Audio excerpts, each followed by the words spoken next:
بسم اللہ الرحمن الرحیم۔ اللہ کے نام سے شروع جو بڑا مہربان اور نہایت رحم والا۔ السلام علیکم، میں ہوں محمد عثمان علی بٹ۔ ابھی کچھ دیر قبل ایک خبر موصول ہوئی جس کے مطابق حضرت الشیخ عبدالحق الگیلانی الگولڑوی صاحب آپ کا جب جنازہ تھا اس میں حضرت علامہ و مولانا غفران محمود سیالوی حفظہ اللہ آپ نے اس میں شرکت فرمائی۔ جنازہ کے بعد چند لوگوں نے آپ کو گھیر لیا اور آپ سے بدتمیزی کی، آپ کو ہراساں کرنے کی کوشش کی۔ آج اسی حوالے سے چند باتیں گوشت گشار کرنی ہے۔ اللہ تعالیٰ سے دعا ہے کہ اللہ تعالیٰ اپنے پیارے حبیب خاتم النبیین حضرت محمد صلی اللہ علیہ وآلہ وسلم کے صدقہ اور ان کے وسیلہ سے اس کو اپنی بارگاہ میں قبول و منظور فرمائے اور اہل سنت یعنی کہ جو سواد اعظم ہے اس پر اپنا خاص کرم و فضل عطا فرمائے۔ سب سے پہلے یہ جو علامہ صاحب پر حملہ کیا گیا اس کی مذمت کے حوالے سے ہے۔ جامعہ رضویہ کے اساتذہ اور طلباء نے جنازہ کے بعد جو کام کیا اس کا جو نوٹس ہے وہ پیر سید حسین الدین شاہ صاحب آپ کو لینا چاہیے، کیونکہ یہ مدارس جو پنڈی کے اکثر بیشتر ہیں اور یہ جو جامعہ رضویہ ہے یہ آپ کے انڈر چل رہا ہے۔ ہمیں پیر حسین الدین شاہ صاحب سے کوئی گلہ نہیں ہے اور عوام الناس کو ہونا بھی نہیں چاہیے، کیونکہ اکثر و بیشتر ہوتا یہ ہے کہ اس طرح کی کوئی بھی خبر ہو وہ آپ تک پہنچائی ہی نہیں جاتی۔ اور یہاں پر ایک اور اہم بات بتانا مناسب سمجھتا ہوں کہ آج کل یہ جو اہل سنت میں جو ایک تکفیری گروپ اٹھ کھڑا ہوا ہے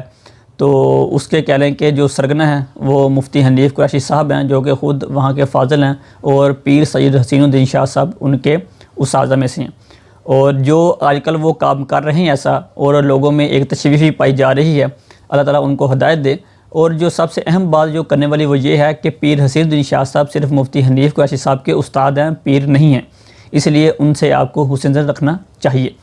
تو اس واقعے کے حوالے سے شاہ صاحب کو نوٹس لینا چاہیے کہ ان کی جو نیچے کام کر رہی ہے جو ان کی ٹیم ہے وہ اس وقت کردوغلو بن چکی ہے، اور جو جامعہ رضویہ کہہ لیں کہ جو مکمل اس کا انتظام ہے اس کو ہائی جیک کیا جا چکا ہے۔ نیز یہاں پر جو حکومت ہے، جو حکومتی ادارے ہیں، ان سے ہماری یہ گزارش ہے کہ آپ پاکستان پر رحم کریں، اہل سنت پر رحم کریں، اور اس وقت جو فرقہ واریت کو ہوا دینے کی کوشش کی جا رہی ہے، جو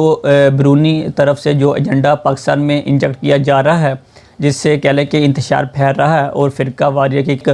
لہر دوڑنے کا خطرہ ہے، اس کو بھرپور تعاقب کیا جا سکے، کیونکہ ہمیں تو اس پر بہت زیادہ شک و شبہات ہیں کہ جس طرح کا یہ جو ایجنڈا اس وقت مین سٹریم میڈیا اور ہمارے سوشل میڈیا پہ وائرل ہے، اس کی کہہ لیں کہ کہیں نہ کہیں جائے کڑی باہر سے ضرور ملتی ہے۔ اب جو ہمارا اگلا حصہ ہے وہ علامہ غفران محمود سیالوی صاحب نے جو جذبات میں آگے بات کہی اس کے حوالے سے ہے۔ علامہ صاحب نے یہ بات کہی کہ مجھ پر تقریباً 5 بار ایسا ہوا ہے کہ مجھ سے بدتمیزی کی گئی، مجھے کہہ لیں کہ گھیر لیا گیا اور ہراساں کرنے کی کوشش کی گئی، تو میری کہہ لیں تذلیل کی گئی، تو یہ 5 بار ایسا ہوا ہے۔ تو جس کے بعد علامہ صاحب نے اپنا ایک ویڈیو پیغام جاری کیا، چند علماء کی طرف سے اور ایک مخصوص حلقے کی طرف سے آپ پر پھر تنقید کی جا رہی ہے۔ ان سے میری گزارش ہے کہ اگر آپ پر اس طرح حملہ کیا جائے، آپ کو گھیر لیا جائے، آپ کو ہائی جیک کر لیا جائے، آپ سے بدتمیزی کی جائے اور آپ کو دھمکیاں دی جائے، تو پھر آپ کا رد عمل کیا ہوگا؟ ظاہر ہے کہ انسان تب تک سمجھ نہیں سکتا کسی بات کو جب تک وہ اس کے اوپر خود وہ اس کو محسوس نہ کر لے، وہ اس کے اوپر گزر نہ جائے۔ تو اس لیے آپ سے بھی موت گزارش ہے کہ آپ بھی تھوڑا سا ہاتھ ہلکا رکھیں اور یہ جو اس وقت جو واقعہ ہے اس کو سمجھنے کی کوشش کریں اور اس کو حل کرنے کی کوشش کریں۔ ہم نہیں چاہتے کہ ہم بھی سوشل میڈیا پہ آ کر اس طرح کی باتیں کریں، مگر کیا کریں جب آپ کس طرح کی باتیں کر رہے ہیں تو کسی نہ کسی کو اس کو جواب تو دینا پڑے گا۔ اور جو ہمارا تیسرا حصہ ہے وہ خاص طور پر یہ جو لبرل مافیا ہے اور مدارس کے حوالے سے جو ان کا نیریٹو ہے اس کے حوالے سے ہے۔ علامہ غفران سیالوی صاحب نے جو بات کی وہ ان کو اچھی لگی اور ان کے دل کے جذبات تھے، انہوں نے آ کے بیان کر دیا۔ تو درمیان میں آ کے انہوں نے چند باتیں ایسے کہیں مدارس کے حوالے سے جو ان کا ایک خاص جو نیریٹو ہے اس میں یا اس کی حد تک تو ٹھیک ہو سکتا ہے کہ ایسے مدارس کو بند کر دیا جائے، اور انہوں نے حکومت سے اپیل بھی کی۔ تو ایسے مدارس جو کہ بالکل کہہ لیں کہ اسلام سے ہٹ کر اور تصوف سے ہٹ کر جو اس طرح کی تعلیمات دے رہے ہیں کہ جلاؤ گہراؤ اور جو آپ کی بات نہیں مانتا، جو آپ کے کہہ لیں کہ جو ایک سوچ ہے، جو آپ کا ایک سوچنے کا معیار ہے اس کے خلاف ہے، تو اس کے خلاف آپ دلال کی بجائے آپ اس کو گھیر لیں۔ انہوں نے اس طرح کے جو مدارس ہے اس کے حوالے سے بات کی۔ تو انہوں نے تمام مدارس کے حوالے سے مطلق بات نہیں کی کہ ان کو بند کر دینا چاہیے.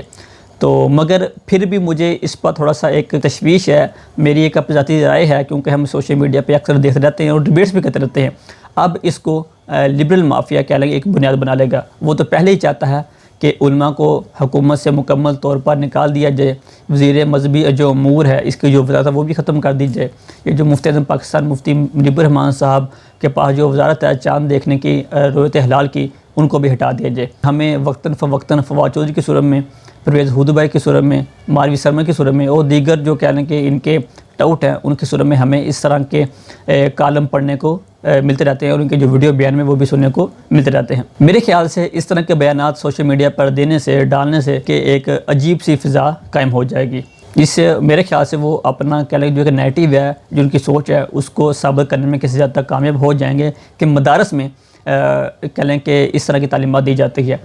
تو اس لیے ہمیں اس پر سونے کی ضرورت ہے اور اہل سنت کو مزید پارا پارا کیا جا رہا ہے، اس میں انتشار پیدا کیا جا رہا ہے، اس کو کہہ لیں کہ فرقوں میں بانٹا جا رہا ہے. تو میری ہاتھ جوڑ کر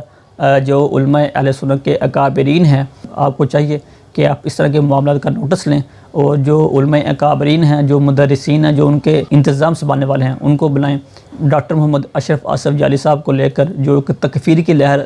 دوڑ چکی ہے، جو کہ خوارج کا طریقہ ہے، تو اس کو بھی کنٹرول کرنے کی ضرورت ہے.